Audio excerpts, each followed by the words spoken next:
Eu O queria yield saber se ficou vocês espremendo. trocam quando isso acontece ou não, pensam realmente no dividendo em relação ao preço médio que vocês tinham.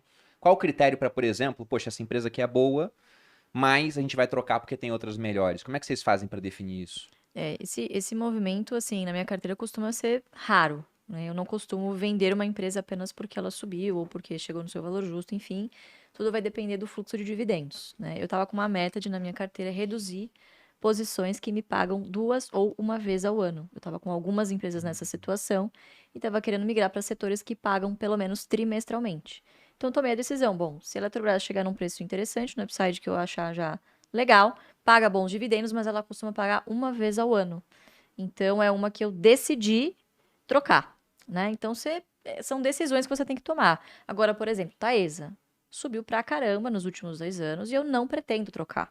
Porque é um setor, de novo, ímpar, né? Ele é corrigido por IGPM, diferente de outras transmissoras. 60% do portfólio está em IGPM.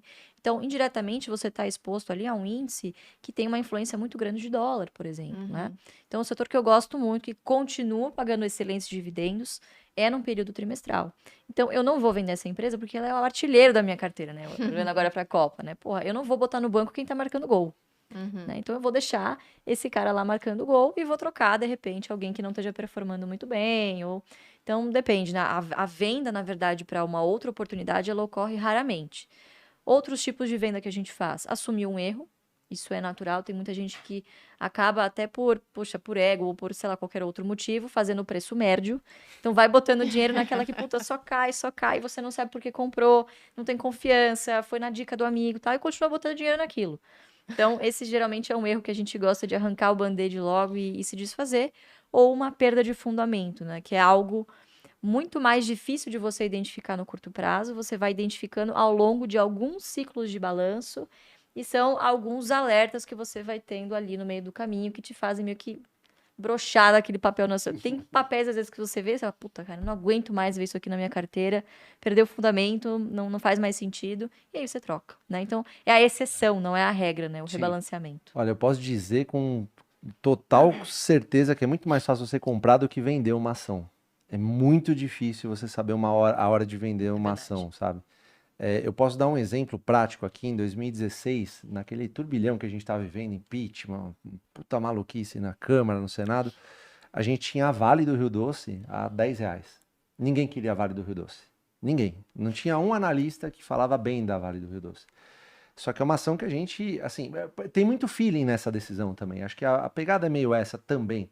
A gente sempre via uma Vale do Rio Doce a 40, 50 reais, gerando fluxo, tinha um pagamento de dividendos, gerando caixa e tal. E de repente você tem uma nuvem negra pairando sobre a Vale, fazendo com que ela caísse vertiginosamente. Então, assim, a gente entrou nessa ação, beleza, sabendo que era uma ação de oportunidade, em algum momento a gente ia vender. Particularmente, eu fui sair dela a R$ 25 e falei, nossa senhora, que maravilhoso. Dobrei, bolada. dupliquei em coisa de 6 meses, né? Só que 3 anos depois a ação foi para R$ 130. Então dá aquela dor, viu? Isso acontece, acho que a dor acontece, é violenta e tal. Claro, você tinha, no meu caso, nesse caso, tinha uma estratégia. O Felipe também, a Lu também tinha, acho que no caso da Vale, eu troquei pela Taesa, que era uma empresa que eu tinha aquelas metas em número de ações e pagava muito mais dividendos, não tinha essa oscilação braba como tinha na Vale.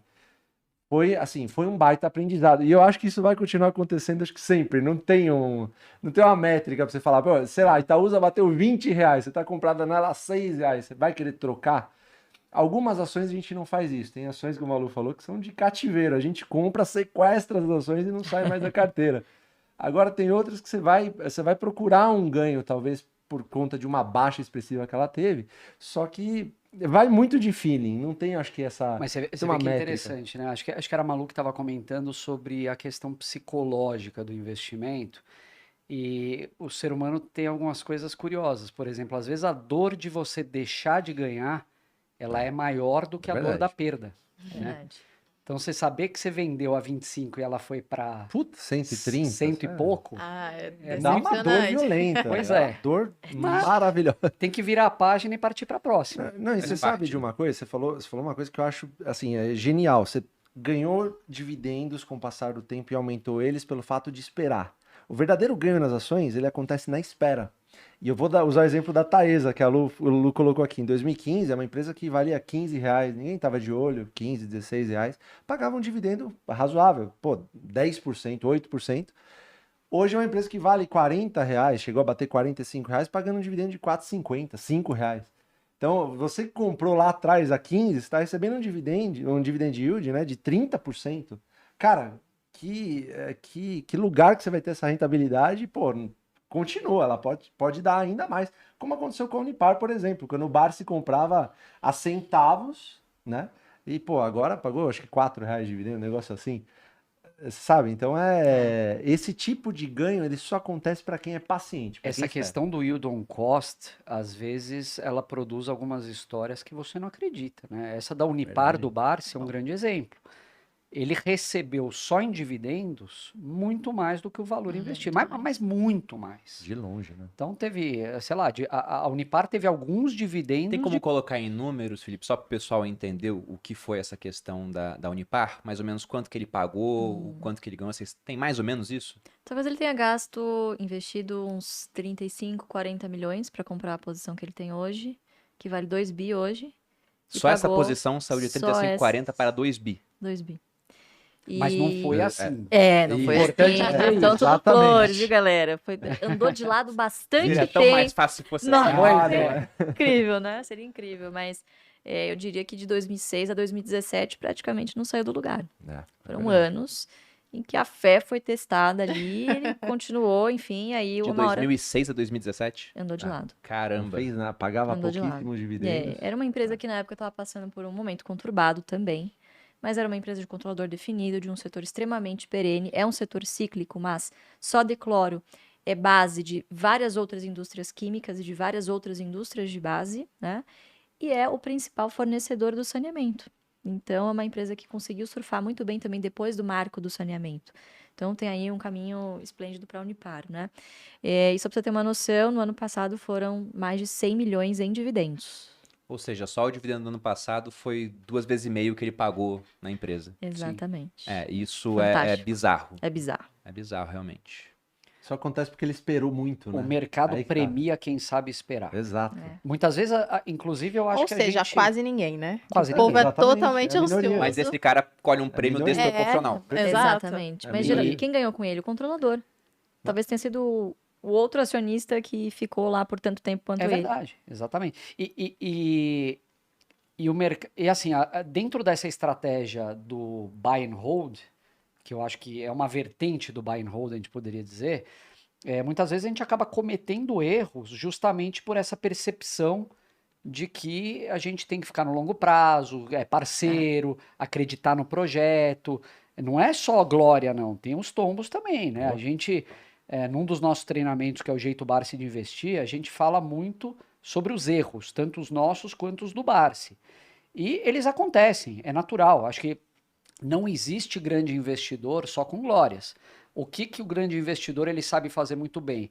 Quando ele erra é pequeno e quando ele acerta é uma porrada. E mitiga com folga os erros.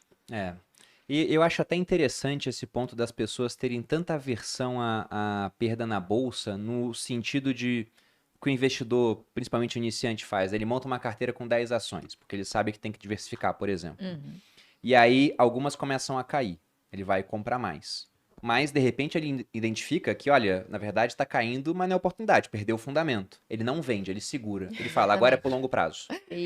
Já as outras que começam a subir, ele fala, cara, preciso de um dinheiro, quero rebalancear. Então ele começa a vender as que sobem, compra as que caem, mas que perderam fundamentos, e aquilo é o equivalente, nas palavras do Peter Lynch, a ter um jardim e cortar as rosas enquanto você rega as ervas daninhas. Sendo que na bolsa tem um negócio que é muito bom, que é a compensação de prejuízo, pô. Você perdeu dinheiro com uma ação, você pode vender, você pega esse prejuízo e anota na declaração de imposto de renda, para ter que pagar menos imposto na posição lucrativa depois. Perfeito. E uma hora você vai ter que vender um pouco da sua posição lucrativa, por mais que a estratégia seja dividendos, porque senão, se teu pai não vendesse o Unipar, seria quase toda a carteira dele hoje. Exatamente. Vai ter que vender um pouquinho. Aí você evita de pagar imposto por conta desse prejuízo que você tinha lá atrás. É muito melhor. Até porque dinheiro não tem carimbo, tá, gente? Se você perdeu dinheiro com a ação A, não tem que ser a desgraçada da ação A que tem que subir para você recuperar. Pode ser a ação B, C, D. Compre aquilo que é mais interessante para você.